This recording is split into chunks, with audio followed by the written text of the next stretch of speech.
Hitler Sud Radio, le Love Conseil.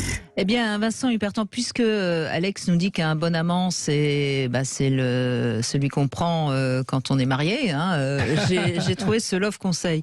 Est-ce que on va parler de la liaison parallèle, c'est-à-dire une relation extra-conjugale, et est-ce qu'on peut raisonnablement se conditionner pour avoir une relation extra-conjugale sans aucun danger? Voilà le Love Conseil du jour.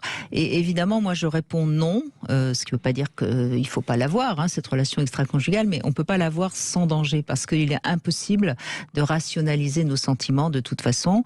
Et même si vous pensez que vous n'allez pas tomber amoureux de la personne que vous prenez en plus de votre épouse ou de votre mari, vous pouvez à un moment ou un autre vous retrouver piégé, et parfois même au moment où vous y attendez le moins. Moi, j'ai tendance à dire que quand on rencontre quelqu'un pour avoir juste des relations conjugales, extra-conjugales, en général, il vaut mieux arrêter au bout de 6 ou 7 fois, parce que sinon, on risque fort de tomber amoureux, parce que si on continue à en avoir envie, c'est qu'il se passe autre chose que simplement du sexe. Je ne sais pas si vous êtes d'accord. On se piège soi-même, en fait. Oui, parce que plusieurs fois, ça va. Et 6-7, parfois, on est déjà bien coincé. Déjà, la première fois, ça peut être dangereux. Donc, avoir une autre relation sexuelle, c'est toujours modifier son équilibre affectif. Donc, c'est pas anodin. Parfois, ça peut être positif pour vous, parce que mais je crois que l'important, c'est de pas vous voiler la face. Et donc, voilà les quelques conseils que je peux vous donner. D'abord, comprenez pourquoi vous avez envie d'un ou d'une autre partenaire.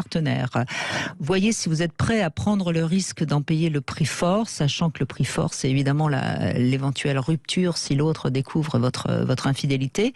Voyez aussi si cette personne qui vous attire, c'est l'attrait d'une aventure, ou c'est plutôt l'envie de se sentir exister, ou plutôt l'envie d'être à nouveau dans une relation où il y a beaucoup d'affect, voire de passion. Tout ça, déjà, c'est pas pareil. Se sentir aimé. Oui, quand je dis exister, c'est se sentir aimé. En effet, vous avez raison.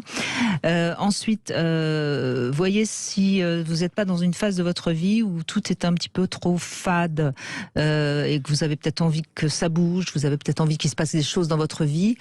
À ce moment-là, réfléchissez bien, parce qu'il n'y a pas que l'adultère, il peut y avoir le sport, les arts, les aides humanistes, le jeu, les voyages. Voilà, donc faites ce bilan-là. Une fois que vous avez fait ce bilan-là, si vraiment vous avez envie d'aller coucher avec votre collègue, allez-y, moi je vous donne, la solution, il n'y a pas de problème. Mais c'est mieux de se poser ces questions-là, ça évite bien des drames, parce que malheureusement, l'infidélité reste encore la première cause de séparation.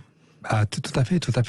Ça casse l'équilibre du couple, parce que le couple n'est plus le même avant-après. Même si l'autre est dans l'ignorance, le couple, il y a une autre dimension, parce qu'il y a un troisième qui arrive dans le couple. Donc, les rapports de force sont complètement changés.